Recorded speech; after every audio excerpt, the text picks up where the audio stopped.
the regional CIS champions.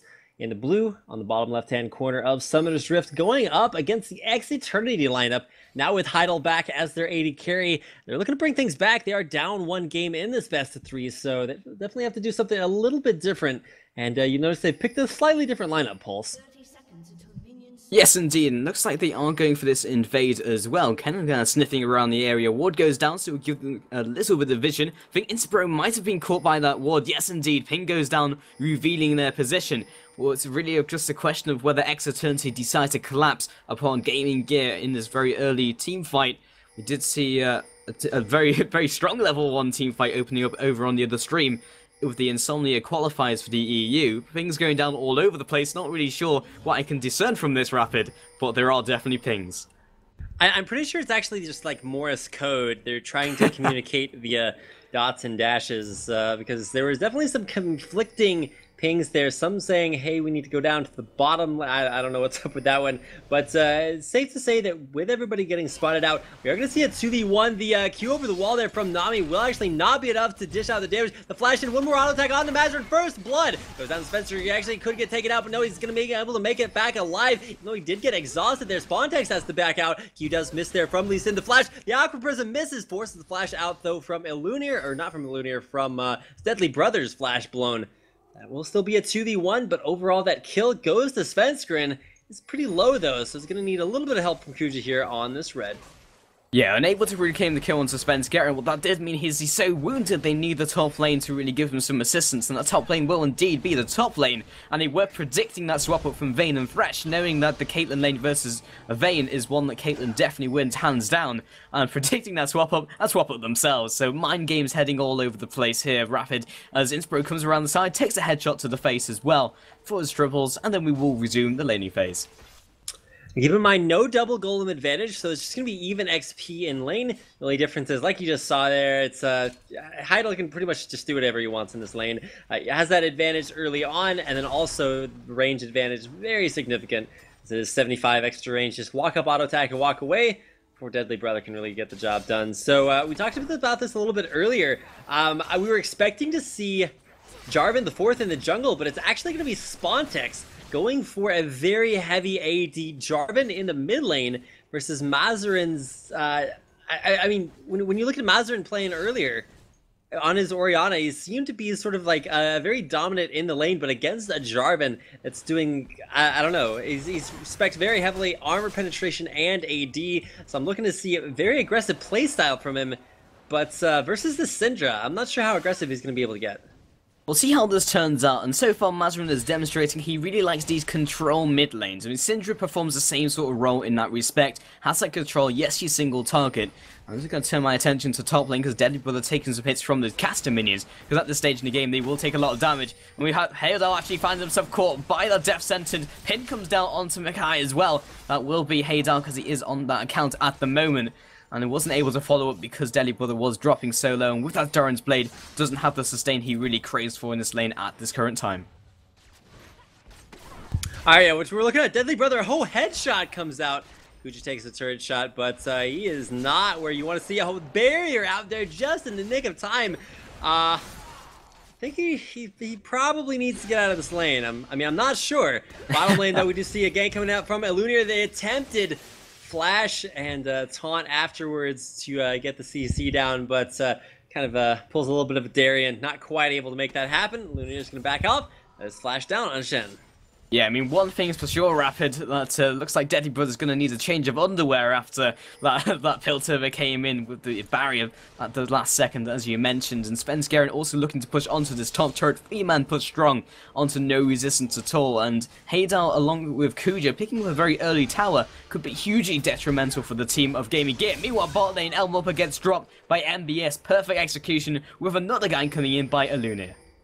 Yeah, he didn't really see the NASCAR gank, I like to call it. They just go around in a circle until they get the job done. Coming back into that lane, Illunir will pick up that kill. The big deal, though, is going to be up in that top lane.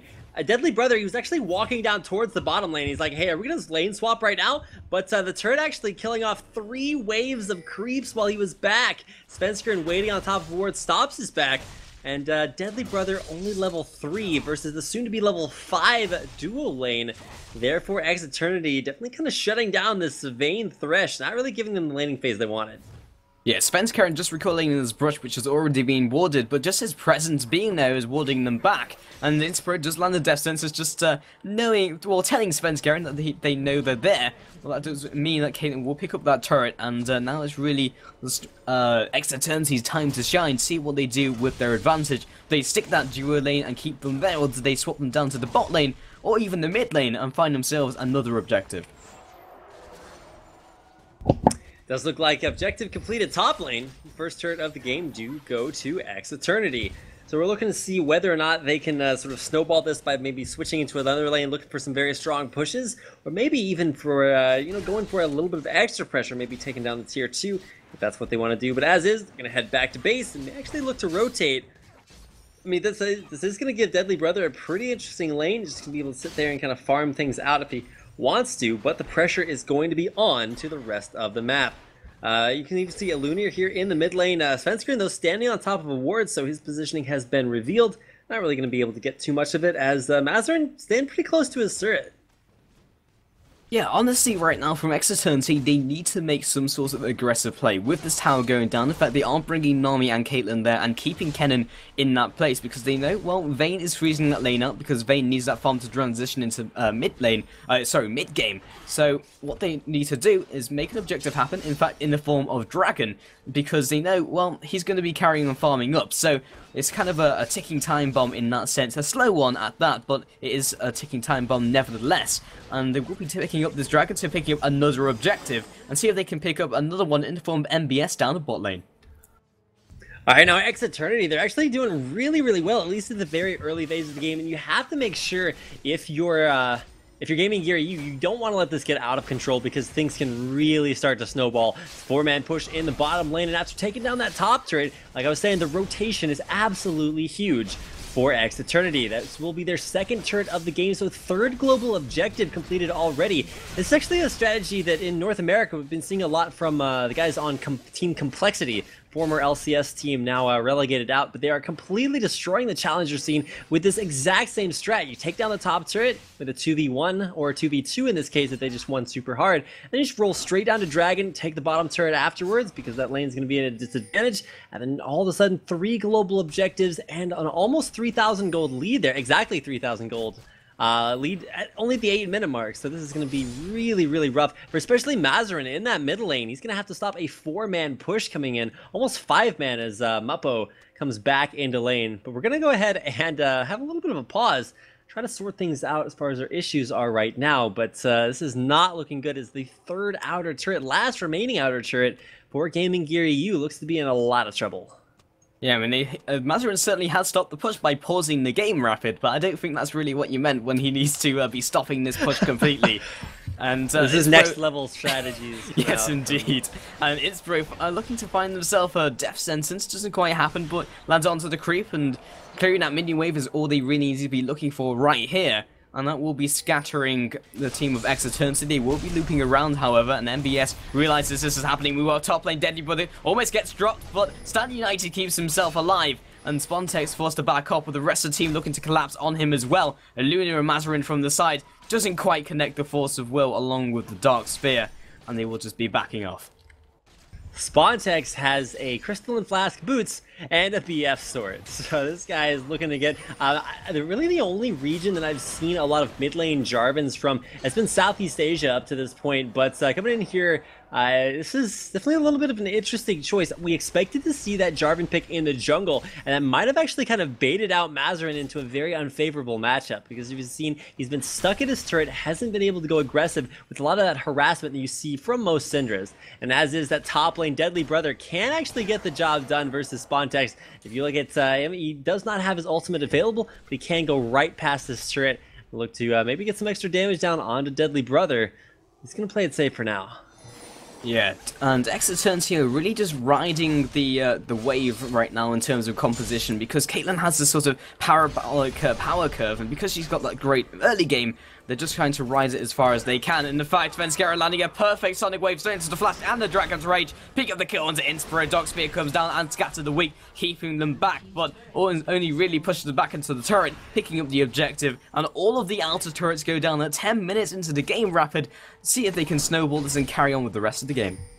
And keep in mind, Dragon is going to come up in just about a couple minutes here. And the big deal for X Eternity is that they're making this game so fast that you look at the late game. Shen split push only happens about past the 20-minute mark. That's 10 minutes away. Deadly Brother as a Vayne, not going to be anywhere near. He has literally Doran's blades and a boot. A Doran blade and a boot at 10 minutes. Like, that is going to be a little bit rough to deal with. He's going to go back and either pick himself up a Bloodthirster or look for... I don't know, maybe... Oh yeah, he's going to go for Berserker Greaves. Could have grabbed a BF Sword. Could have gone for maybe a Blade of the Ruined King, but just going to go for this very early itemization. He is not going to be a factor in this game for a very long time. Yeah, I guess he feels he has to do so. In that mid lane, currently 97 farm to 71 for Syndra, 63 to 59, not so much of a gold differential in the top lane. And the jungle, again, similar story. In the bot lane, another about a wave, almost 2 waves now, with Caitlyn picking another one up, making a clear advantage shown, not only in the tower's global objectives, but also in the farm as well. We'll have to see what they can do about this, because currently, with all those inner turrets now being up, there's no sort of exposed turrets for X Eternity to go for. So they need to break one of those turrets, and as soon as that happens, they can go for another turret because it's kind of exposed, aggressive wards go down, and it becomes difficult for GamingGear. But what GamingGear can do right now is kind of turtle out, get Vayne fed up, and Svenskeren almost caught out by that death sentence, follows up with a Sonic Wave, just making it known that he's there. Ping goes down, and it's very scary even for them to step foot in their own jungle, because all of a sudden we could have X Eternity completely collapsing down upon them. Yeah, the really big deal to watch out for right now is the 5 Doran's Blades, and then you know, Doran's Blade's kind of the early game AD items, then you have the late game AD items in 2 BF swords, and then even a needlessly large rod. Engage coming out from Spotex right on top of Lunar, a ton of damage going down. He's so squishy, he just kind of explodes, and no follow-up from Svenskeren or Muppo, so... I don't know, a little bit of miscommunication there. Spontex goes down, and it's pretty much just a free kill for GamingGear.eu. Yeah, that's really important though. They've stopped the momentum play coming from X Eternity. They picked up a tower, another one, but El Muppo caught as well. Will he pop down the ultimate? Slicing Maelstrom comes out immediately with the Condemn, blocks out most of that damage. Shield has welcomed the barrier and the Dark Passage. El Muppo trying his best, Flash comes down. Completely wasted though, because Deadly Brother finishes him off with a nice auto attack to proc that last charge of Silver Bolts. Picking up another kill, 2 kills in quick succession. GamingGear pulling themselves back into this. Alright, I don't think they've quite, completely turned things around, because X Eternity, they're going to be able to back off and possibly even set up for the next dragon. I know it's coming up here in just a second.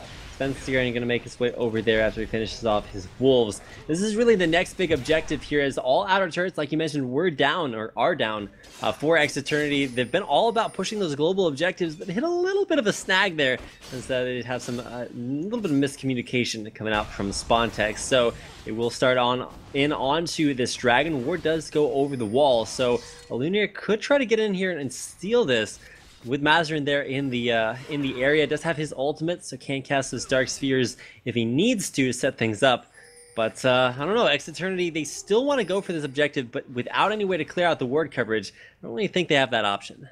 Yeah, still might be on the cards for them. The wards are going over the wall, and they do have that vision. El Muppo will be starting up with the rest of his team following up as well. Shen down at the bot lane, he will have that stand united if they need to make this happen, but the red team do pick up that dragon, and Lunar coming in with the aggression, along with MBF, with that stand united coming into effect. But 1 kill goes down already, and now they're on the back foot. Ignite comes down, picking up their 2nd kill of this team fight so far. Spontex almost gets dropped, but the Silver Bolt doesn't quite come into fruition. Deadly Brother looking to back off, but the Aquarison locks him up. Svenskeren will be caught by the death sentence, locking up long enough for the rest of the team to escape. I say that, but Deadly Brother gets locked down and annihilated with that Piltover over that brush. The rest of the team just kind of scattering and running, and by the rest of the team I just mean Mazarin and his support of Inspiro. See if we can see another push down mid lane from X Eternity. Great play there by, I almost said Mackay, but by Heidel. Just the pressure, the damage, and the range, picking up that 1 kill onto Deadly Brother. Keep in mind, in the last game, Deadly Brother was, he was the hard carry. He was like 8 and 3 towards the most vulnerable period of time for GamingGear and just carried them out very, very well. Wind up going, I think, 10 kills and 3 deaths, something crazy like that. This time around, completely shut down. He does have 2 kills and 1 death, so that's pretty cool and everything, but he's down 20 CS, and he's not going to have the itemization that he needs for a very long time. Yes, indeed, and honestly looking towards GamingGear to make those counter plays, because last game they were again on the back foot. This is a similar story, I guess. I guess it wasn't as bad as it was in this game, but we've seen the counter plays, and in fact we're seeing one right now in the form of this middle turret dropping, and this might be I guess the start of a momentum play coming from GamingGear, but we really do see their gameplay as a reactive one, and because they don't have a straight-up shot caller, they do have a democracy on their TeamSpeak when they're on their comms figuring out what to do. Maybe that's just a result of how they set up their team in general. It's like, well, because they don't make those aggressive calls, they make those reactive ones, and that's really where they seem to shine, Rapid, so we'll see what they can pull out when they come into the rest of the game. Alright, so for the time being, this does mean that Eternity enjoy themselves a pretty strong positioning, at least for right now. Now, they don't want to give that away. They have about a 5,000 gold lead, and they do have the pink ward coverage that they need to start to position here around Baron, but without an Oracle's picked up just yet, that does mean that they can't quite go for that objective, can't quite, do the baitings. It's just going to be up to Svensker and just try to, maybe get a pick. But the really big deal is the communication has to be there for Eternity. Spontex has killed himself a couple times already, just going in a little bit overzealously and getting taken out. He is DPS Jarvan, so he's not going to be all that tanky. He's not going to have... he is going to be able to take out squishies like Syndra, like Deadly Brother on that vein, but he's going to have to stay alive to do it and not be the first one to go in. Because, I mean, Jarvan's an initiator by skill set, but not when you build in full DPS, because you definitely don't want to be the first person to start the fight. Yeah, for sure. Jarvan is by default that initiator, but because he is so squishy, they're really looking towards Lee Sin of Svenskeren to really initiate these team fights, because we know that Svenskeren just like it is for those more tanky builds as he transitions into the mid and late game, so looking for those initiates, maybe with a Sonic Wave Flash and then the Dragon's Rage, locking up the team and maybe knocking someone into his own. That's what they're really looking for, and Spontex to follow up with the kind of crowd control with the Cataclysm and also the damage as well, because picking up that Bloodthirster that early on is a lot of damage in itself. So we'll see how that turns out when we come into these team fights, or maybe we won't even go for those team fights at all, because GamingGear are trying to split them up with MBS LOL going top, but Svenskeren coming in from the side as well with El Muppo. Popping down the shallow dash, he has been locked up very momentarily, but Lunia coming in from the side quells that aggression very, very quickly. Yeah, so you'll notice that neither team really want to go for these engages. They're not completely committed, and I completely support that mindset, because you don't want to force anything that you don't necessarily have to. You know, this top turret, about half HP for GamingGear.eu, and really with a Caitlyn, it's crazy range, some extra attack speed there from Jarvan Standard. The ability to push in onto this turret actually could be a little risky. Ooh, the dash back outwards, alone a couple of support ultimates, but overall, really allowing a stronger position for Eternity to pressure in on this turret. Yeah, GamingGear trying their best to just repel this assault with the Dark Sphere coming down as well. Decent wave clear, but we'll have Haydel just tanking on the turret, knowing that he has that possibility. Spontex over the wall as well. El Muppo jumps straight into that fray with his ultimate. Pop zoning around 4 people as well. Luna knocking him into the turret, but straight in with the Zonyas as well. Completely splits up that team fight. Dark Sphere comes down, finishing off that kill. Inspiro has been eventually caught out by the Sonic Wave and puts the Dragon's Raid, putting him in the perfect position to push out Mazarin. Luna now pushing onto the rest of the team, pushing into the base at 18 minutes. Spontex now pushing down onto Mazarin, doesn't quite pick up the kill. That's 2 members of GamingGear dropped so low. This is an inhibitor turret falling at before the 20 minutes mark, Rapid.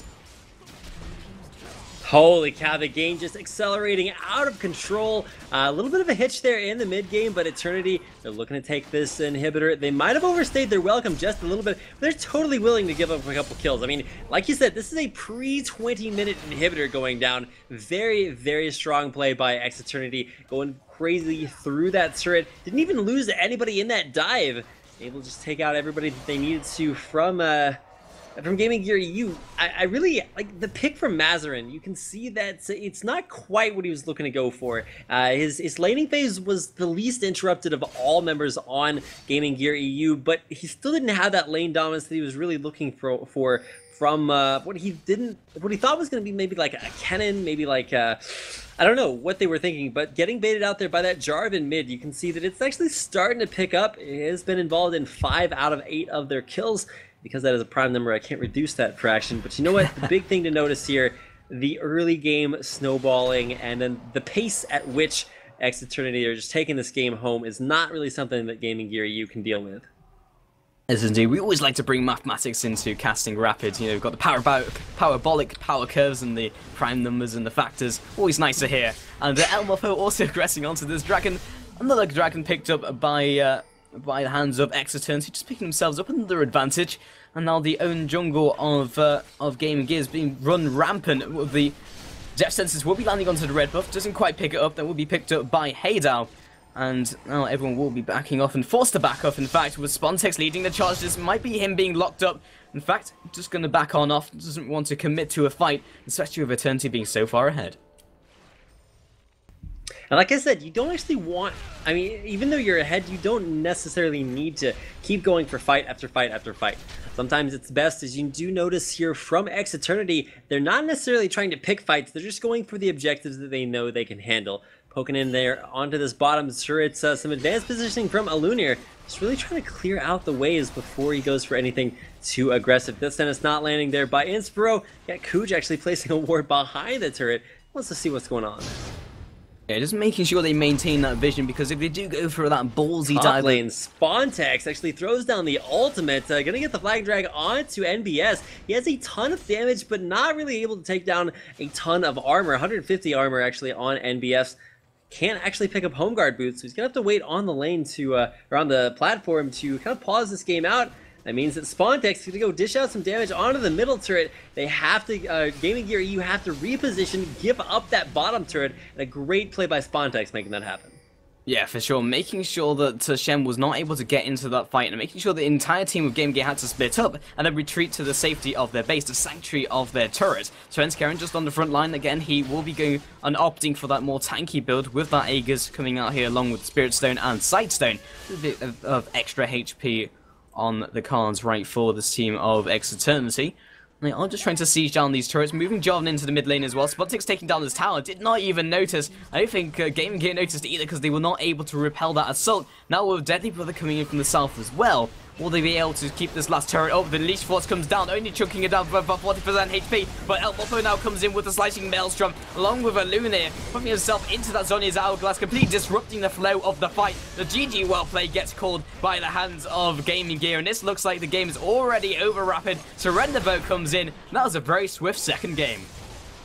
Oh my goodness, and after an equally impressive performance, GamingGear just not able to get the ball rolling, and the snowball definitely started up very early on for Eternity. They were able to take down an inhibitor before the 20-minute mark, just snowball the rest of the game on towards victory. It's 13-6 and 9-1 in turrets.